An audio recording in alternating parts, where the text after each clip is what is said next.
Have you ever wondered why on Christmas we cut down and carry evergreen trees inside our houses, decorate them with fancy ornaments, and place presents underneath them? James Arthur wrote, "So why do people bring pine trees into their houses at the winter solstice, placing brightly colored red and white packages under their boughs as gifts to show their love for each other and as representations of the love of God and the gift of His Son's life? It is because, underneath the pine bough, is the exact location where one would find this most sacred substance, the Amanita muscaria, in the wild." The Amanita muscaria is the red and white magic mushroom that grows almost exclusively beneath pine trees. Their main psychoactive ingredient is muscimol, as well as trace amounts of DMT, an entheogen naturally produced in the brain's pineal gland. The pine cone-shaped pineal gland is an organ that produces the same DMT found in this pine tree fungus, and much more. Dr. Rick Strassman wrote, "DMT exists in all of our bodies and occurs throughout the plant and animal kingdoms. It is part of the normal makeup of humans and other mammals, marine animals, grasses and peas, toads and frogs, mushrooms and molds and barks, flowers and roots. DMT is in this flower here, in that tree over there, and in yonder animal. It is most simply almost everywhere you choose to look. Indeed, it is getting to the point where one should report where DMT is not found, rather than where it is."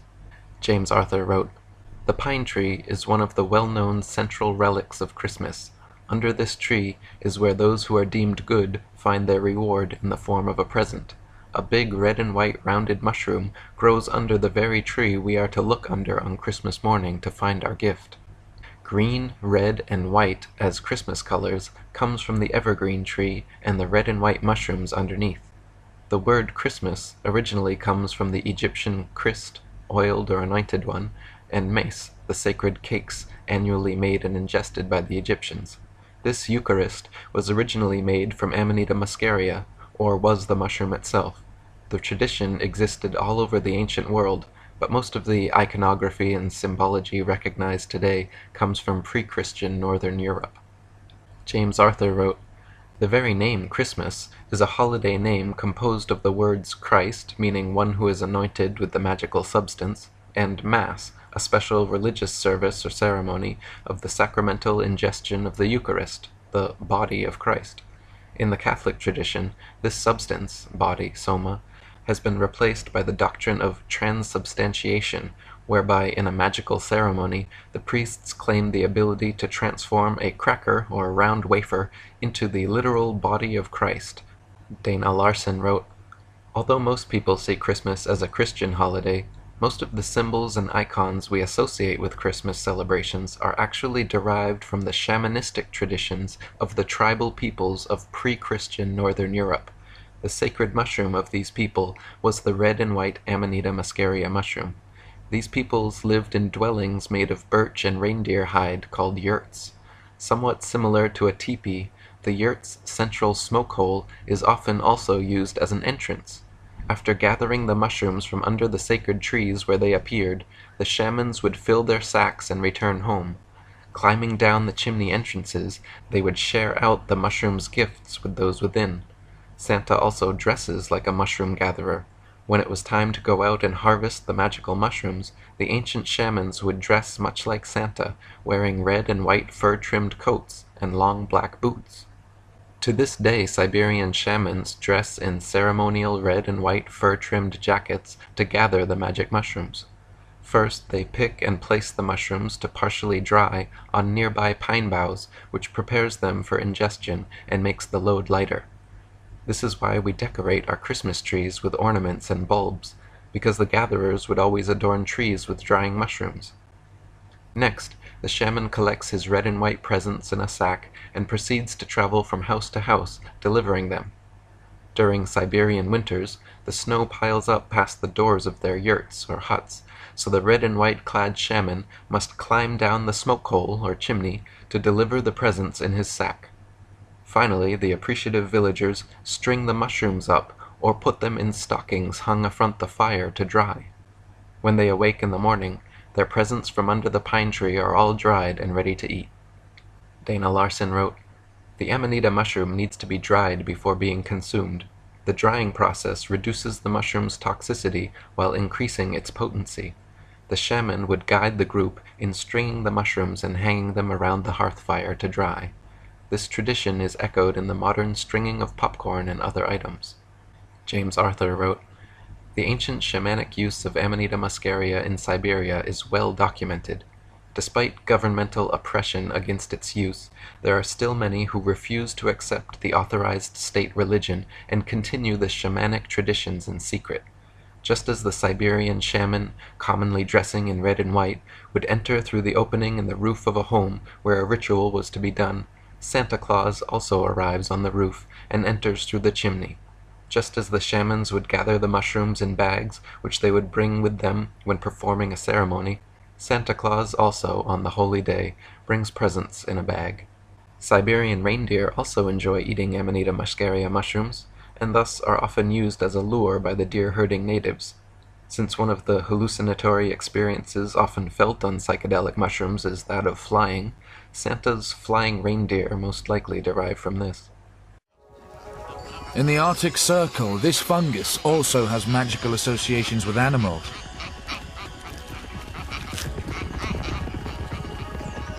Fly agaric contains hallucinogenic chemicals and is a favorite food of reindeer.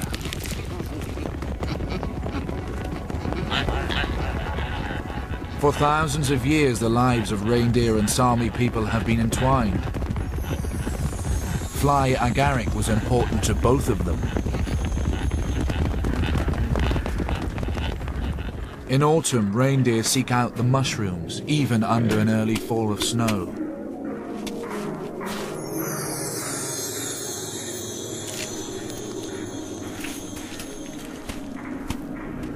No one knows whether the reindeer are affected, but in the past, Sami shamans took fly agaric in their visionary rituals.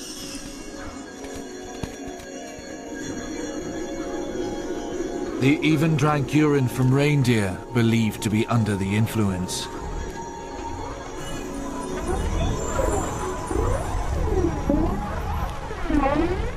In trance, they contacted the great reindeer spirit.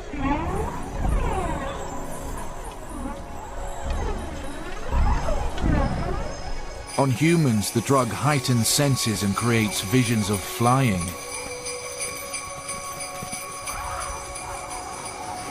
Some believe the greatest of all modern myths arose in the Sami's visionary flights of fancy. Perhaps early 19th century ideas drew on these stories to create a Christmas legend. Dana Larson wrote, "Reindeer were the sacred animals of these semi-nomadic people. As the reindeer provided food, shelter, clothing, and other necessities, reindeer are also fond of eating the amanita mushrooms. They will seek them out, and then prance about while under their influence. The effects of the amanita mushroom usually include sensations of size distortion and flying. The feeling of flying could account for the legends of flying reindeer, and legends of shamanic journeys included stories of winged reindeer transporting their riders up to the highest branches of the world tree. The flying reindeer, sleigh, and the entire Santa Claus mythology originates from Siberia, where Saint Nicholas, the patron saint of children, is a supplanter to the indigenous shamans."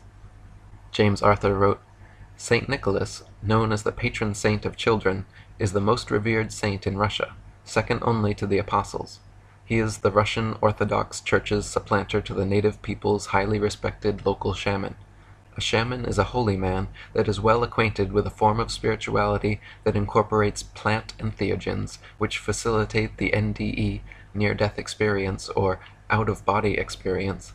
Saint Nicholas may not have been a shaman, yet the symbolism on and coloring of his robes could lend to speculation." Dana Larson wrote, "One of the side effects of eating amanita mushrooms is that the skin and facial features take on a flushed, ruddy glow. This is why Santa is always shown with glowing red cheeks and nose. Even Santa's jolly ho-ho-ho is the euphoric laugh of one who has indulged in the magic fungus." Santa's famous magical journey, where his sleigh takes him around the whole planet in a single night, is developed from the heavenly chariot used by the gods from whom Santa and other shamanic figures are descended. The chariot of Odin, Thor, and even the Egyptian god Osiris is now known as the Big Dipper, which circles around the North Star in a 24-hour period. In different versions of the ancient story, the chariot was pulled by reindeer or horses. As the animals grew exhausted, their mingled spit and blood falls to the ground, forming amanita mushrooms. James Arthur wrote, "It is fairly common knowledge that the Weihnachtsmann, Saint Nick, was an amalgamation of older Germanic Norse gods such as Thor, Donner, Odin, and Wotan. What's missing here is, just as Santa flies through the skies in his sleigh, Odin, as well as the rest, rode through the sky in his chariot, which is depicted in the stars by the Big Dipper. The Big Dipper is the chariot of Odin and Wotan, Thor, King Arthur, and even Osiris of Egypt. The chariot that circles the North Star in a 24-hour period is thus also known as the sleigh of Santa Claus because it circles his mythological home, the North Pole. It is no surprise that Nordic Germanic gods have connection to mushrooms in their mythology.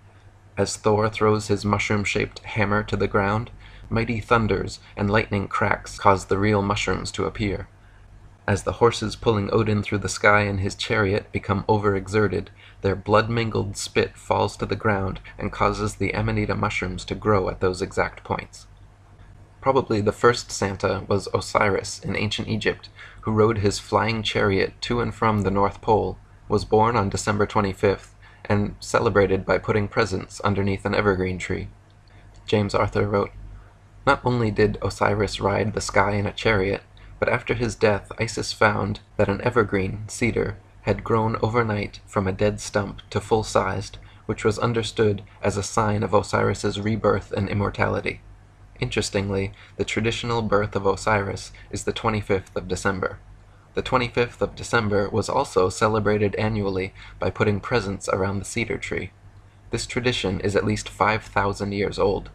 The birth of Horus to the goddess Virgin Mother Isis is perhaps the eldest representation of the goddess sun mythology.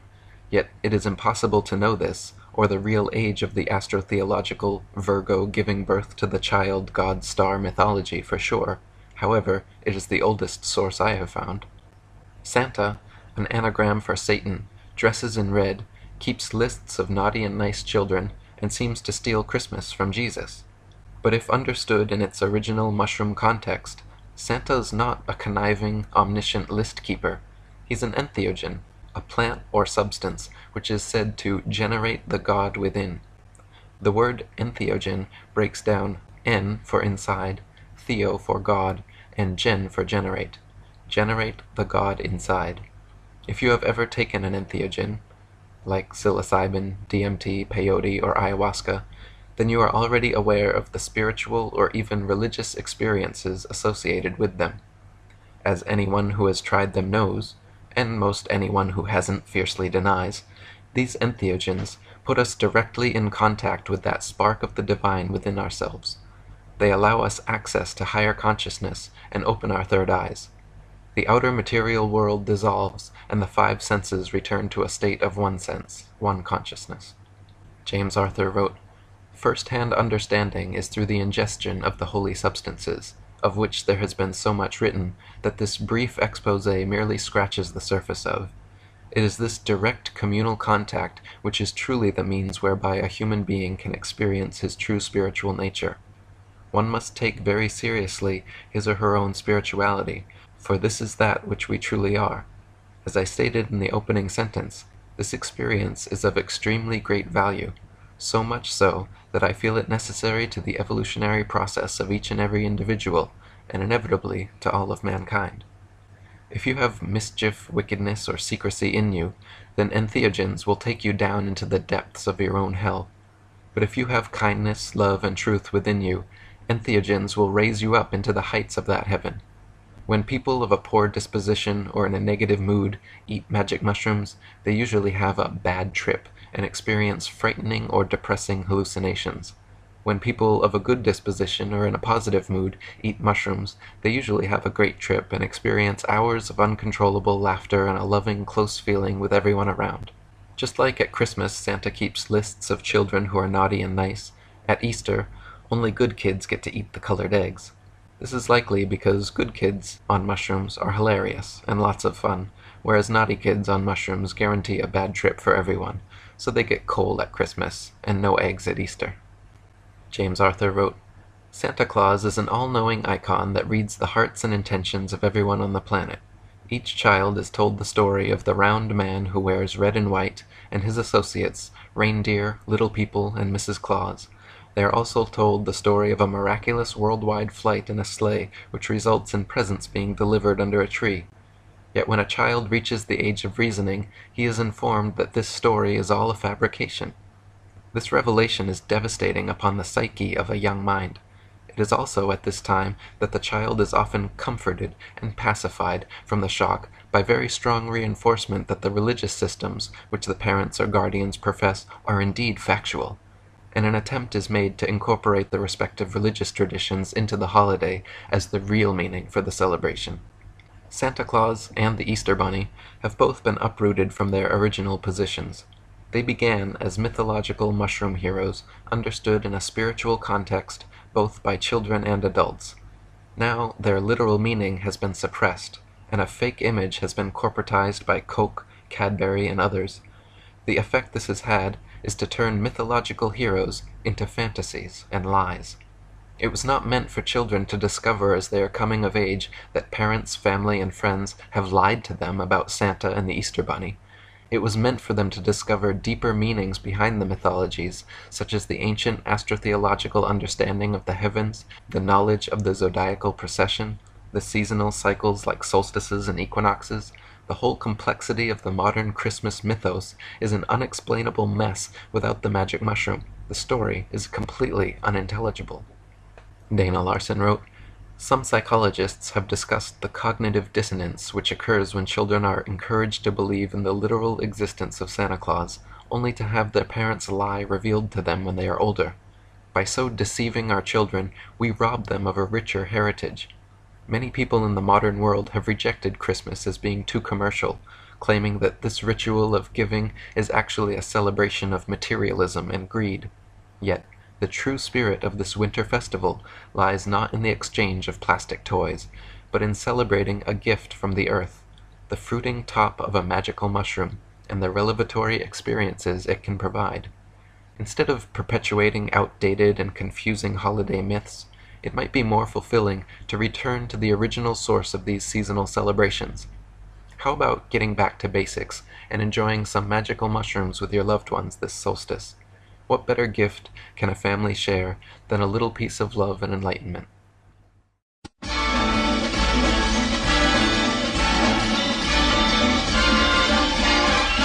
It's the most wonderful time of the year, with the kids jingle belling and everyone telling you be of good cheer. It's the most wonderful time of the year. It's the happiest season of all, with those holiday greetings and gay happy meetings when friends come to call. It's the happiest season of all. There'll be parties for hosting, marshmallows for toasting, and caroling out in the snow. There'll be scary ghost stories and tales of the glories of Christmases long, long ago. It's the most wonderful time of the year. There'll be much mistletoeing and hearts will be glowing when loved ones are near. It's the most wonderful time of the year.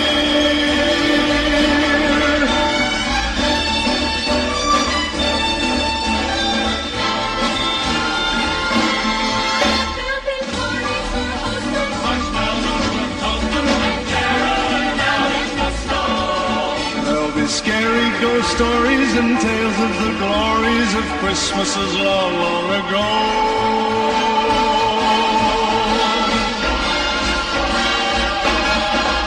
It's the most wonderful time of the year.